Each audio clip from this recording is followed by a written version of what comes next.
साल भर में जो भी हमने अपने मन में इकट्ठा किया है, राग, द्वेष, अहंकार, इन सब को जब चैतन्य शक्ति हमारे भीतर जागती है 9 दिन की तपस्या से, वो सब चीज़ें ऐसे चूकनाचूर हो जाता है, जल जाता है। यही रावण दहन है। ऐसा नहीं समझना कभी रावण रहा उसका दहन हुआ। रावण तो हर साल पैदा हो जाता है और हर साल उसका दहन करना पड़ता है। जैसे शरीर में मैल जम जाता है दिन भर में, फिर शाम को स्नान करना पड़ता है, सुबह उठ के सब स्नान करते हैं, शरीर का मैल नित्य उसको दूर करना पड़ता है कि नहीं, है ना। ये तो नहीं कहोगे मैं एक दिन दांत मैंने मंजन कर दिया बस हो गया, नहीं, करते रहना पड़ता है। हम अपना शरीर को जितना स्वच्छ रखते हैं, घर को स्वच्छ रखते हैं, ऐसे हमारे अहंकार को भी हमें सात्विक बनाना पड़ता है। मन को स्वच्छ रखना पड़ता है कि मन में ये सब बातें आ जाती है, जम जाती है। जब तक पूर्ण ज्ञान उदय नहीं हो जाता तुझ पे, तब तक ये आसुरी प्रवृत्तियाँ परेशान करती रहती है आम आदमी को। तो उस राम बाण से उस रावण का दहन करना है। और राम बाण क्या है? यही भक्ति, ज्ञान, सत्संग, ध्यान ही ऐसा रामबाण है। प्राणायाम के परे कोई ऐसी चीज नहीं है जो हमको पवित्र कर देता। तो प्राणायाम से पवित्र हो जाता है तन, मन, बुद्धि। तो बुद्धि को शुद्ध रखें, अहंकार को जीवन में ऐसा लपेट ना दें। अहंकार हमारे जीवन को, मल, आवरण और विक्षेप 3 चीज़ें होती है आत्मा के ऊपर। पर्दे, मल, आवरण और विक्षेप, ये तीनों को दूर करने के लिए तो माँ की आराधना करते, माँ पर निछावर हो जाते, भक्ति से अपने आप को समर्पण करते हैं, तो फिर मुक्ति हो जाती है। और दुर्गुण से मुक्ति ही विजय है। आत्मा का विजय अहंकार के ऊपर।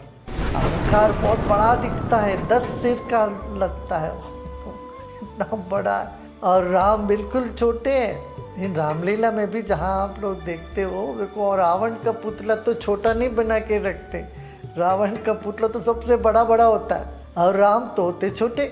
ऐसे हमारी आत्मा यद्यपि अदृश्य है, दिखता नहीं है, फिर भी बहुत मजबूत है, बहुत बलशाली है। बड़ा दिखता है अहंकार, मगर वो खोखला है, वो जल जाता है। ज्ञान की अग्नि में अहंकार समाप्त हो जाता है।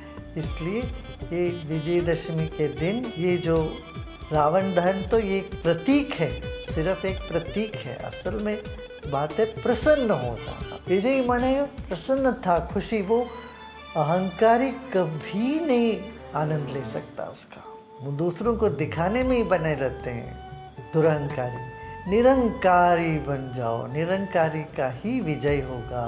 राम निरंकारी है।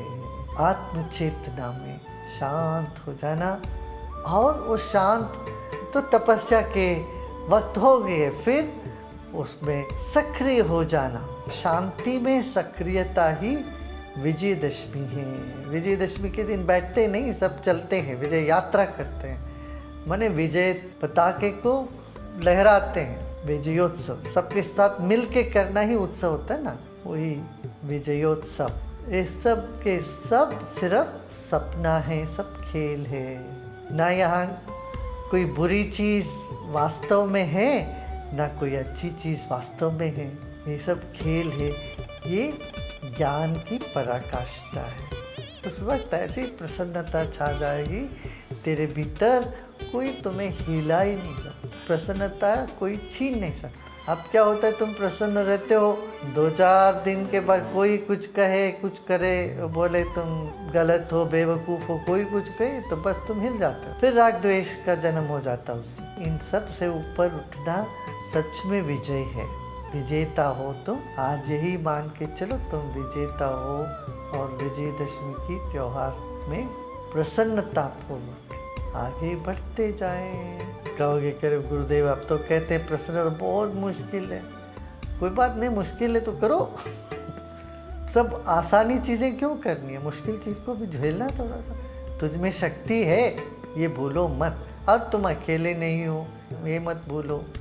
ये लगता तुझ में शक्ति नहीं है, मैं तो बोला तुझ में शक्ति है, तुमको लगता नहीं हो, तो आप बोलते हो मुझे तो नहीं लगता है। तब ये याद कर लो कि तुम अकेले नहीं हो, इतना तो जानते हो हम शक्तिशाली है, तो मैं तुम्हारे साथ हूँ, तो हो गया फिर तो काम। हर तरह से ये चंचल मन को ज्ञान की धारा में लेके आओ।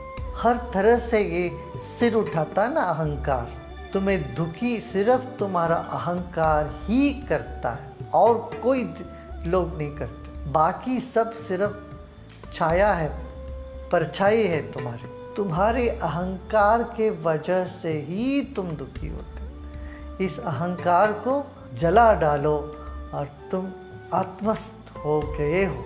जीवन में सब जैसे चाहते हैं वैसे ही होना, ऐसा कोई आशा नहीं करनी चाहिए। जीवन जैसे चल रहा है वो एक नियम से चल रही है, तो नियति को आदर करना, वो नियति ही दैवी शक्ति है। या देवी सर्वभूतेषु चैतन्यत्यभिधीयते, चेतन के रूप में सब जगह तुम व्याप्त हो। और कैसे हो? बुद्धि के रूप में सब में हो। जिनके भीतर बुद्धि है वो तुम ही हो। यदि तमोगुणी बुद्धि है, रजोगुणी बुद्धि, सतोगुणी, जैसे भी बुद्धि है वो तुम ही हो। और भूख भी तुम ही हो, ब्रह्म ही तुम ही। भ्रम में तो लोग जी रहे हैं, तरह तरह की भ्रम लेके जीते हैं जीवन में। सारे के ब्रह्म भी शक्ति ही है, देवी ही है। एक ही बार आ जाता है ऐसा मानना भी कठिन है, मगर बार बार इस तरह सत्संग में बैठने से, बातें सुनने से बार बार वो याद आ जाएगी। सब तरह की जो प्रवृत्तियां हैं, सब तरह की प्रवृत्ति, वो सब चैतन्य से ही निकला है और है एक ही चेतन शक्ति। इसको हमें बार बार याद दिलाते जाना पड़ेगा और स्मरण दिलाने के लिए ही ये त्योहारें हैं। सबको विजयदशमी की शुभकामनाएं।